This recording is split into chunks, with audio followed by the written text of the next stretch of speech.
오늘 함께 나눌 본문은 마태복음 25장 14절부터 30절까지입니다. 또 하늘나라는 마치 어떤 사람이 타국으로 떠나면서 자기 종들을 불러서 자기의 재산을 맡긴 것과 같다. 그는 각 사람의 능력을 따라 한 사람에게는 5달란트를, 또 한 사람에게는 2달란트를, 또 한 사람에게는 1달란트를 주고 떠났다. 5달란트를 받은 사람은 곧 가서 그것으로 장사를 하여 5달란트를 더 벌었다. 2달란트를 받은 사람도 그와 같이 하여 2달란트를 더 벌었다. 그러나 1달란트 받은 사람은 가서 땅을 파고 주인의 돈을 숨겼다. 오랜 뒤에 그 종들의 주인이 돌아와서 그들과 셈을 하게 되었다. 5달란트를 받은 사람은 5달란트를 더 가지고 와서 말하기를, 주인님께서 5달란트를 내게 맡기셨는데 보십시오, 5달란트를 더 벌었습니다 하였다. 그의 주인이 그에게 말하였다. 잘했다, 착하고 신실한 종아. 내가 적은 일에 신실하였으니 이제 내가 많은 일을 내게 맡기겠다. 와서 내 주인의 기쁨을 함께 나누어라. 2달란트를 받은 사람도 다가와서 주인님께서 2달란트를 내게 맡기셨는데 보십시오, 2달란트를 더 벌었습니다 하고 말하였다. 그의 주인이 그에게 말하였다. 잘했다, 착하고 신실한 종아. 내가 적은 일에 신실하였으니 이제 내가 많은 일을 내게 맡기겠다. 와서 내 주인의 기쁨을 함께 나누어라. 그런데 1달란트를 받은 사람은 다가와서 말하였다. 주인님, 나는 주인님이 굳은 분이라서 심지 않은 데서 거두시고 해치지 않는 데서 모으시는 줄로 알고 무서워하여 물러가서 그 달란트를 땅에 숨겨 두었습니다. 보십시오, 주인님의 것이 여기 있습니다. 그러자 그의 주인이 그에게 대답하였다. 악하고 게으른 종아, 너는 내가 심지 않은 데서 거두고 해치지 않은 데서 모으는 줄 알았느냐? 그렇다면 너는 내 돈을 돈놀이하는 사람에게 맡겼어야 했다. 그랬더라면 내가 와서 내 돈에 이자를 붙여서 받았을 것이다. 그에게서 그 1달란트를 빼앗아 10달란트 가진 사람에게 주어라. 가진 사람에게는 더 주어서 넘치게 하고 없는 사람에게서는 있는 것마저 빼앗을 것이다. 이 쓸모없는 종을 바깥 어두운 데로 내쫓아라. 거기서 슬피 울며 이를 가는 일이 있을 것이다. 오늘 우리는 부활, 선제적 신실함에 압도된 응답이라는 제목으로 말씀을 나누겠습니다. 기쁜 부활의 주일입니다. 우리는 오늘 죽음을 이기시고 다시 사신 예수 그리스도를 찬양하기 위해 이 자리에 모였습니다. 그러나 저는 오늘 여러분에게 질문을 던집니다. 우리가 매년 반복하는 이 부활 신앙의 고백이 혹시 매너리즘에 빠진 관성적 안도감에 머물고 있지는 않습니까? 예수님이 부활하심으로써 죽음을 이기셨기에 나도 영생의 기쁨을 누릴 수 있다는 점은 맞지만 성경이 말하는 부활은 인간의 낙관론이 아닙니다. 그것은 하나님께서 자기 백성을 끝까지 책임지시겠다는 처절하고도 무시무시한 신실함의 최종적 증명입니다. 자기 아들의 생명을 지불해서라도 약속을 지키시는 하나님의 정직함이 죽음이라는 거대한 절망의 바위를 뚫고 터져나온 사건입니다. 오늘 우리가 읽은 달란트 비유는 흔히 부지런함과 게으름의 대조를 통해 열심히 일해서 이윤을 남기자는 식의 자기계발 메시지로 오해받고는 합니다. 그러나 이 비유는 성공의 원칙이나 칭찬받는 방법에 대한 이야기가 아닙니다. 이것은 주인의 선제적 신실함을 맛본 자들이 어떻게 그 신실함에 감화되어 살아가는지 보여주는 반응의 기록입니다. 오늘 이 말씀을 통해 우리 삶에 이미 찾아와 있는 주님의 신실함을 발견하고 그 기쁨의 잔치에 참여하는 은혜가 있기를 소망합니다. 달란트 비유를 볼 때 보통 종들이 어떻게 행동하고 무엇을 남겼는가에 주목하지만 본문이 먼저 보여주는 것은 주인의 행동입니다. 주인이 타국으로 떠나기 전 종들에게 자신의 큰 재산을 맡긴 행위 자체가 파격입니다. 주인이 종들에게 담보를 요구했습니까? 아닙니다. 그렇다면 장사하다가 미천을 다 날릴 위험을 주인이 몰랐겠습니까? 그것도 아닙니다. 그럼에도 주인은 맡겼습니다. 종들에게 기회를 줬습니다. 이것은 종들의 실력에 대한 신뢰가 아닙니다. 종들을 향한 주인의 일방적이고 선제적인 신실함입니다. 우리가 이스라엘을 하나님의 선택받은 백성이라고 말합니다. 그것은 이스라엘이 하나님 나라에 사는 방법, 즉 율법을 먼저 받았기 때문입니다. 하나님 나라에 살 수 있는 기회이자 지키는 본을 보여야 하는 것, 이것이 바로 이스라엘에게 있어서 율법의 가치였습니다. 그리고 이것은 이스라엘의 사명이기도 했습니다. 출애굽한 이스라엘이 시내산에서 율법이라는 이 달란트를 받기 전에 하나님은 먼저 홍해를 가르시고 만나를 먹이시며 이렇게 말씀하십니다. 너희는 내가 이집트 사람에게 한 일을 보았고 또 어미 독수리가 그 날개로 새끼를 업어 나르듯이 내가 너희를 인도하여 나에게로 데려온 것도 보았다. 사명의 부여보다 하나님의 신실하심 증명이 먼저였습니다. 주인이 종들에게 달란트를 줄 때 종들은 이미 주인이 자신들을 어떻게 대우해 왔는지, 얼마나 믿음직한 분인지를 온몸으로 경험한 상태였습니다. 그러므로 우리에게 주어진 오늘이라는 환경은 우리를 시험하려는 숙제가 아닙니다. 그것은 주님이 우리를 이토록 신뢰하신다는 신실함의 증표입니다. 부활은 바로 그 신실함이 죽음을 뚫고 우리에게 배달된 사건입니다. 한편 주님은 각 사람의 능력에 맞게 5, 2, 1를 맡겼습니다. 세상은 이것을 차별이라 부르지만 성경은 이것을 각 사람에 맞게, 다시 말해 최적화라고 표현합니다. 여기서 말하는 달란트는 단순한 돈이 아니죠. 그것은 각 사람의 창조 원형에 맞게, 그것을 누구보다 잘 아시는 하나님께서 우리가 부활의 증인으로 살 수 있도록 각자에게 허락된 최적화된 기회와 환경입니다. 어떤 이에게는 5 달란트로 넓은 광장이 사역의 장이 되지만 어떤 이에게는 2 달란트로 작고 소박한 일상이 사역의 현장이 되기도 합니다. 그렇다면 1 달란트 받은 사람의 일상은 무엇일까요? 이 사람은 가난하고 고통스러운 환경, 때로는 불편하고 힘든 인간관계 속에서 버텨야 하기도 합니다. 그런데 이것이 결코 징벌도 채찍도 아니었습니다. 이것은 사명의 기회였고 사실은 주님의 신실한 계산 아래에서 허락된 달란트였습니다. 주님은 결코 우리가 감당하지 못할 짐을 지우시는 분이 아닙니다.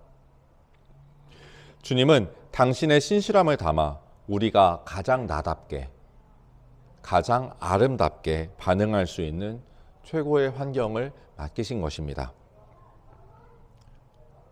그렇다면 5 달란트와 2 달란트 받은 종들이 곧 가서 장사를 할 수 있었던 이유는 무엇일까요? 그것은 바로 그들이 주인의 신실하심을 이미 경험했기 때문입니다. 신실함으로 번역된 헬라어 피스토스는 믿음을 뜻하는 피스티스의 형용사형입니다. 어떤 사람을 믿을 수 있을까요? 믿을 만한 사람을 믿을 수 있습니다.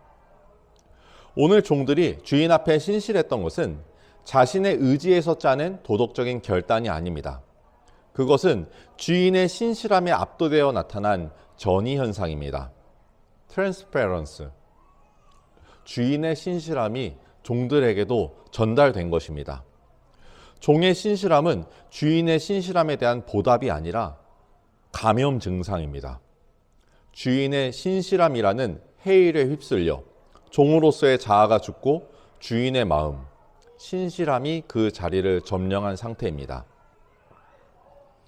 한자어 신실을 뜯어보면 신은 사람 인변에 믿을 신자를 쓰고 사람 인변에 말씀 원자가 붙은 믿을 신자를 쓰고 거기에 열매실, 두 글자가 합쳐서 신실입니다.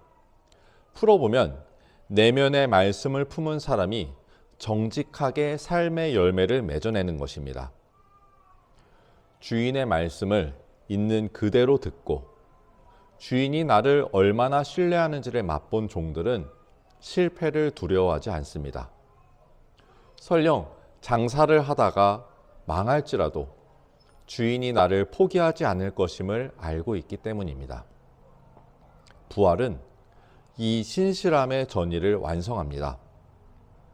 죽음을 뚫고 약속을 지키신 주님의 신실함이 우리 영혼의 혈관 속으로 흘러들어올 때 우리는 비로소 세상 앞에서 정직한 순종의 열매를 맺는 신실한 다음 주자로 일어설 수 있습니다. 내가 신실한 것이 아니라 내 안에 주님이 신실하시기에 그 주님의 향기가 뿜어져 나오는 것입니다. 반면 한 달란트 받은 종의 비극은 그 종의 그릇이 작아서가 아닙니다. 그의 실패는 오해에서 비롯되었습니다. 이 종은 주인을 굳은 사람, 심지 않은 데서 거두는 무서운 사람으로 규정했습니다. 이 오해가 주님이 주신 기회를 두려움의 감옥에 가두었습니다. 하나님의 신실하심을 신뢰하지 않는 자에게 신앙은 무거운 짐일 뿐입니다.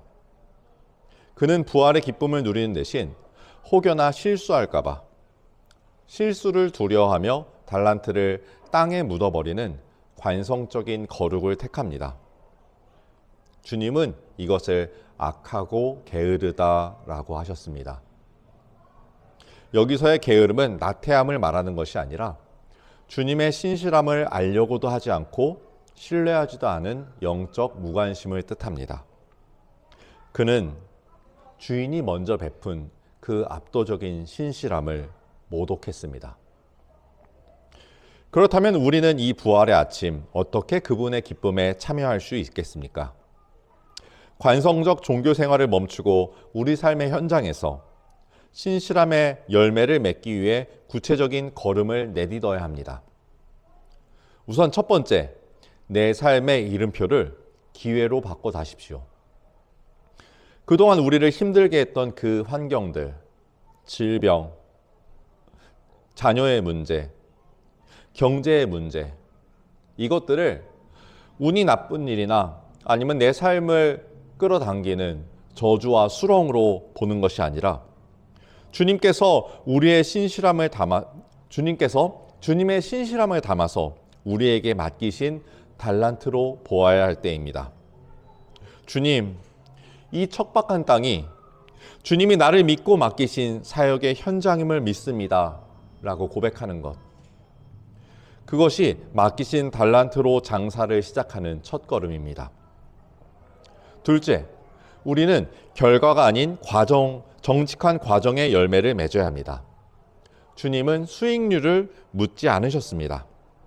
이번 한 주간 여러분의 일터에서, 가정에서, 이웃들 간에 그리스도의 향기를 남기십시오. 남들이 다 하는 편법 대신 손해보는 정직을 선택하시고 누군가를 비난할 기회에 침묵하시고 대신 기도하십시오. 거창한 성공이 아니라 주님의 마음을 닮은 정직한 언어와 행동의 열매 하나를 맺는 것.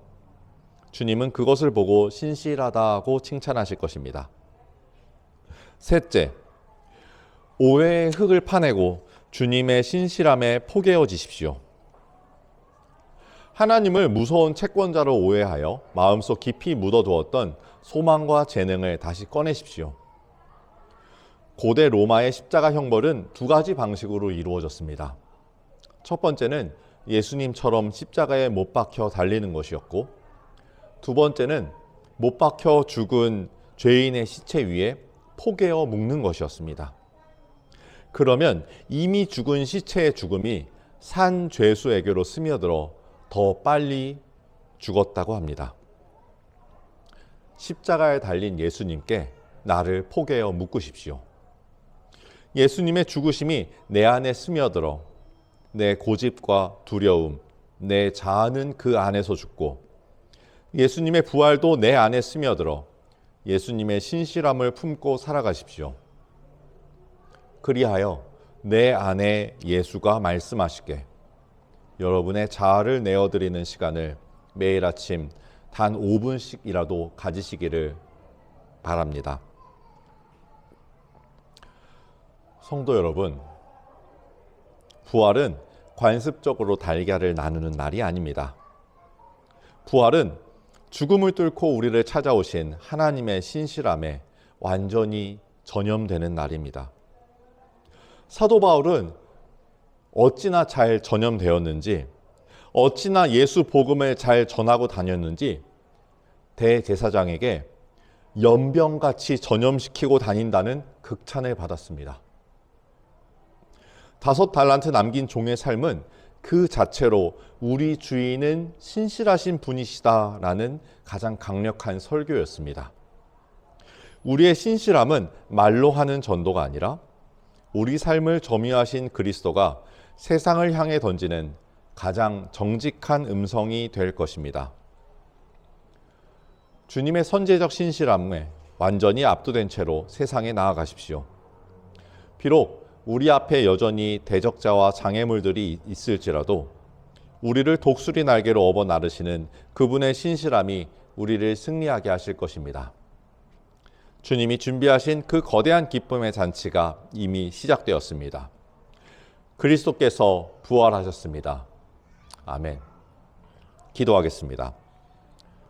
하나님, 이 부활의 아침 우리가 말씀을 나누며 그 부활에 참여할 때 이제는 예수 그리스도의 죽음이 나의 죽음이 되고 예수 그리스도의 부활이 나의 부활이 되어 내가 이것을 단순한 메시지로 입술을 벌려 말하는 것이 아니라 내 안에 그 하나님의 마음의 중심이 들어와 내 중심에서도 동일한 마음을 가지고 세상을 향해 하나님의 신실함을 전할 수 있는 그런 사람 되게 하시고 오늘부터 살아가는 순간순간마다 이 말씀을 기억하고 지키고 노력하며 그에 붙들려 살아갈 수 있도록 함께하여 주시옵소서.